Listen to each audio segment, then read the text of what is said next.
Hey guys, it's Todd here. In this video, I'll be showing you guys how to make a reaction thumbnail like this one right here or this one right here. As you can see, these are two different types of reaction thumbnails. This Minecraft memes one is a more simple one, very minimal layers as you can see. And then this Photoshop battles one has a lot of layers onto it, as you can see right here. And you'll know what I mean by layers if you use Photoshop, which is the biggest reason why you're here probably, because you want to see what the title tells you. So I'm gonna be making an alternate thumbnail to this one right here. So what you're gonna want to do first of all in Photoshop, just make a brand new canvas, whatever resolution works for you. I always do 720p. You guys can do 1920, 1080. I mean, that's what I meant. Doesn't matter as long as you get a correct canvas, but 720p or 1080p are good enough. So now that you got your canvas, what you're going to do is, in your reaction video, look for a spot that has just a crazy thing you were reacting to. So let's check out this image in my thumbnail, but I'm going to use a different one. So I'm going to use this image right here because it's funny. So what I'm going to do now is either you could screenshot from in your video this picture right here, or what you could do is go back onto whatever website you were on, and then you can just download the picture from there. But what I'm going to do is I'm going to take a screenshot. Alright, so for now, just add it into Photoshop like that. And now you got to find a face that goes along with your image. So this one's a funny image, so I'm going to look for a frame of me laughing in this video.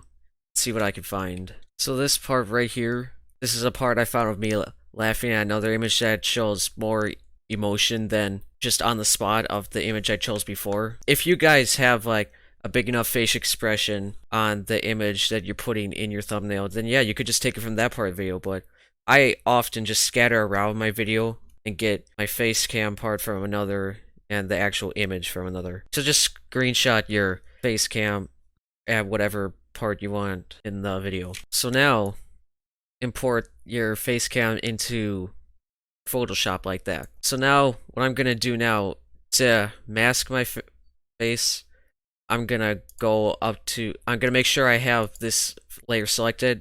I'm gonna click on select. I'm gonna click on subject. Now what this is gonna do, it uses AI to automatically mask yourself. And this is actually the best it's ever done right here. What you're gonna do now is click on select and then select a mask. As you can see, it's pretty good.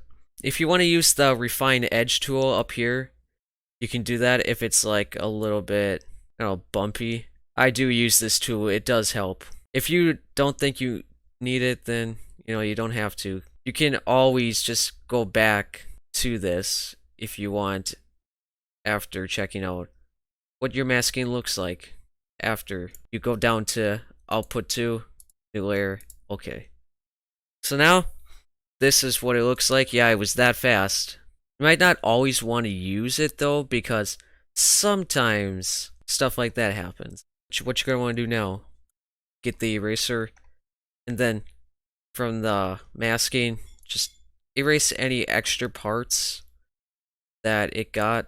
It shouldn't be too much, but because I was using the refine edge, it does that sometimes. So yeah, just gotta get rid of this extra parts. The refined edge is more, I think it's mostly used to like get individual pieces of hair, not like the entire body like I was doing, but it's just what I was doing. So now we have that. As you can tell, it is a very dark face cam. There's not a lot of light in it.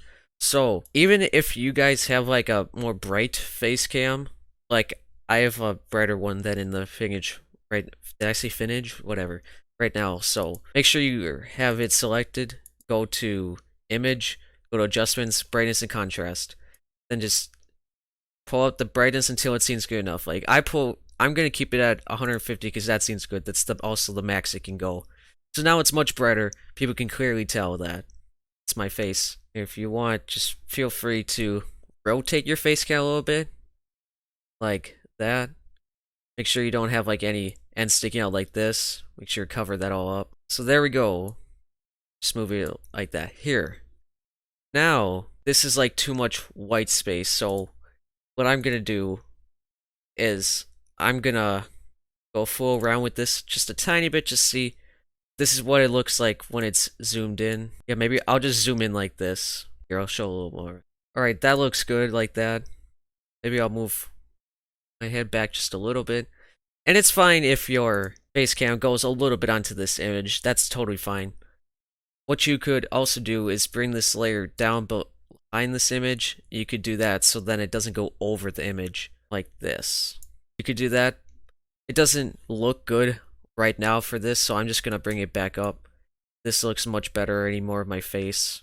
Alright, so now we're getting close to finishing this because this could be more of a simple reaction thumbnail. So now there's this white background. So what you can do is you can leave it white if that's what you want the color of the background to be. But a lot of reaction thumbnails use red.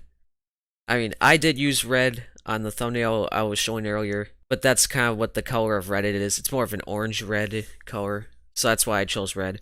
Not because I wanted to copy other people. I did also use blue in my other thumbnail.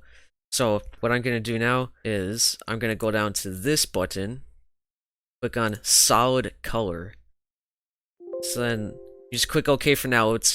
Mine always pops up as green. I don't know if that's just like the default. It might be. Now we got that behind all the layers of everything. So just you can double click right there on the little triangle. Did I say triangle? No, that's a square. What am I being stupid for? And then just slide it up around until you find a color that just works. Alright, I think, yeah, this purple color looks good to me. Alright, so now that we got the background, we got the two main images, what you can do now is click on your face cam, click on FX, and then click on outer glow. So now this gives it the glow. I might have to, there's a few spots on there I'll have to erase, but yeah, I'll get to that after this part. So yeah, this gives you the glow. Just mess around with the colors. You can make like a similar color to the background if you want. Like not the same, but like, you know, around like that. Then you can mess with these settings. This noise kind of makes it like a, kind of look like a crayon a little bit. Then the size here is just the actual size of how big this is. I always put mine on 7 usually. The spread, it's kind of how intense it is. I have mine at 60. Then the range, just, I don't mess with the range. I always keep it at 50. The jitter is always at 0. There's nothing really to do with it. And there's this opacity, which you can also play around with, but I always keep it at 100. So yeah, these settings, you can just mess around and make your own originality to it. Alright, now I fixed up the parts on the outside of this.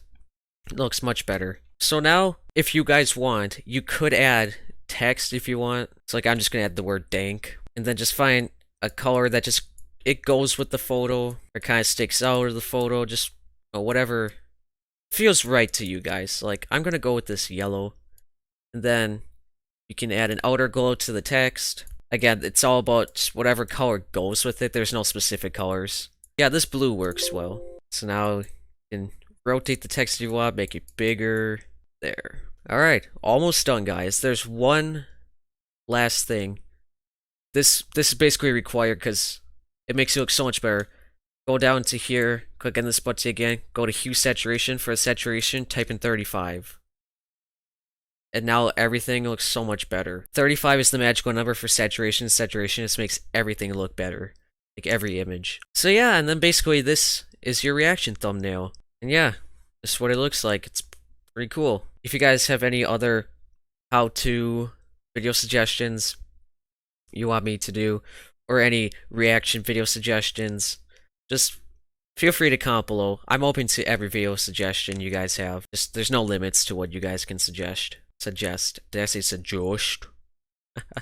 I'm goofy. Thank you all for watching. Give this vid a liking. Go subscribe for much more.